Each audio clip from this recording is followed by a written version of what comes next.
కేసును కొట్టేసిన హైకోర్టు. రాహుల్ సిప్లిగంజ్కు నోటీసులు. కల్ట్ వెబ్ సిరీస్ వివాదంలో హైకోర్టు జారీ. ఏమైంది? ఏడుబెట్టు. రాహుల్ సిప్లిగంజ్ మొన్ననే పెళ్ళాయి, సీఎం బాయ్, అందరు బాయ్. అరే రెడ్డి పిల్లని చేసుకున్నాడు కథా కార్ఖానా. రాహుల్ సిప్లిగంజ్కు హైకోర్టు నోటీసులు. కల్ట్ వెబ్ సిరీస్ వివాదంలో జారీ. Meta Google cult web series దర్శకుడు సినీ బృందానికి సైతం జరిగిందంటే ఏమైందో చూద్దాం ఒకసారి. ఒక మంగాలి బిడ్డనే, మంగళి సామాజిక వర్గానికి చెందిన ఒక బిడ్డ మంచి పొజిషన్కి వస్తే కూడా తట్టుకోలేకపోతున్నారు public. Cult web series public కాదు కొందరు. కల్ట్ వెబ్ సిరీస్ వివాదంలో అందులో నటిస్తున్న ప్రముఖ సింగర్ రాహుల్ సిప్లిగంజ్ సహా పలువురికి హైకోర్టు నోటీసులు జారీ చేసింది. ఈ వెబ్ సిరీస్లో అసభ్యకరమైన కంటెంట్, అభ్యంతరకర భాష ఉందంటూ దాఖలైన పిటిషన్ను వివరించింది. జస్టిస్ నాగేష్ భీమపాక శుక్రవారం కీలక ఆదేశాలు జారీ చేశారు. ఆ పిటిషన్ తరపు అడ్వకేట్ ఇమ్మినేని రామారావు వినిపించిన వాదనలు పరిగణలోకి తీసుకున్న న్యాయస్థానం స్పందించాలని ప్రతివాదులను ఆదేశించింది. ప్రతివాదులుగా Rahul Sipligunj cult web series దర్శకుడు, చిత్ర బృందంతో పాటు సోషల్ మీడియా దిగ్గజాలైన మెటా మీన్స్ ఫేస్బుక్ మాతృ సంస్థ గూగుల్కు ఆ కోర్టు నోటీసులు ఇచ్చింది. కేంద్ర ప్రభుత్వ ప్రత్యేక కార్యదర్శి తరఫున అడిషనల్ సోలిసిటర్ జనరల్ ఈ అంశంపై తమ వాదనలు వినిపించాలని న్యాయస్థానం స్పష్టం చేసింది. న్యాయవాది రామారావు వ్యక్తిగత నోటీసులు జారీ చేసేందుకు కూడా అనుమతించిన కోర్టు తదుపరి విచారణ ఈ నెల 20కి వాయిదా వేసింది. కల్ట్ అనేది వెబ్ సిరీస్ ఉందంట. ఆ వెబ్ సిరీస్లో అమ్మనా బూతులు మాట్లాడేయాలంట.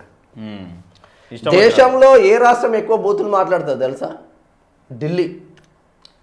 ఢిల్లీ అత్యధికంగా బూతులు మాట్లాడే రాష్ట్రంగా మిగిలిపోయింది. పంజాబ్ కూడా, తర్వాత పంజాబ్, తర్వాత ఉత్తరప్రదేశ్ వచ్చింది. మన తెలుగు రాష్ట్రాలు కూడా ఉన్నాయి. అత్యధికంగా బూతులు మాట్లాడే తెలుగు రాష్ట్రాలలో 38వ స్థానంలో ఆంధ్రప్రదేశ్ ఉంటే 39వ స్థానంలో తెలంగాణ ఉన్నది. అత్యధికంగా తక్కువ బూతులు మాట్లాడేది ఎక్కడ ఉన్నాడంటే అక్కడ ఆదివాసీ గిరిజన బిడ్డలు ఉంటారు.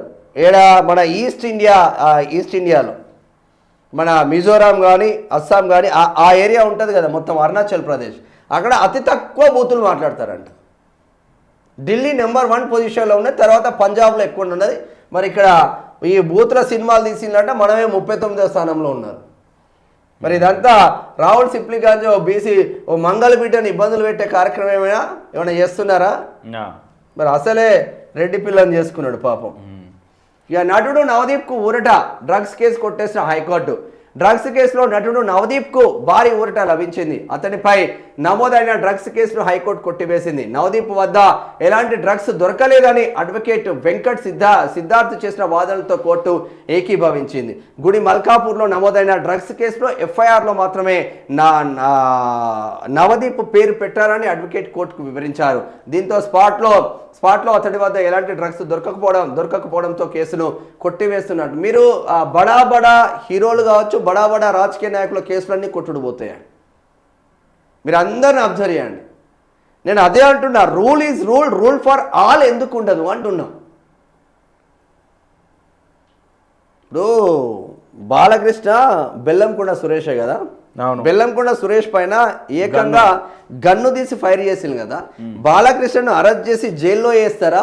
బాలకృష్ణ పిచ్చోడని మెంటల్ సర్టిఫికేట్ తీసుకొచ్చి బాలకృష్ణకు క్లీన్ చిట్ ఇచ్చిందా? మళ్ళీ పిచ్చోడు సినిమాలు తీయబట్టి హీరో కాబట్టి. పిచ్చోడు ఎట్లా సినిమాలు తీస్తాడు, పిచ్చోడు ఎట్లా హీరో అవుతాడు, పిచ్చోడు ఎట్లా డైలాగులు కొడతాడు.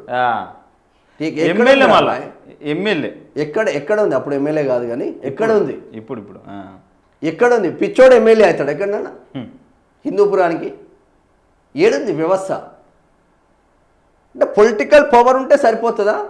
రాజకీయంగా ఎమ్మెల్యే అయితే ఏమైనా చేయవచ్చు, రాజకీయంగా ఎంపీ అయితే ఎవరినైనా మర్డర్ చేయవచ్చు, ముఖ్యమంత్రి అయితే ఎవరినైనా ఇబ్బందులు పెట్టవచ్చు, ఓ డీసీపీ ఏసీపీ అయితే ఎవరినైనా ఇబ్బందులు పెట్టచ్చు. ఇదేనా వ్యవస్థ?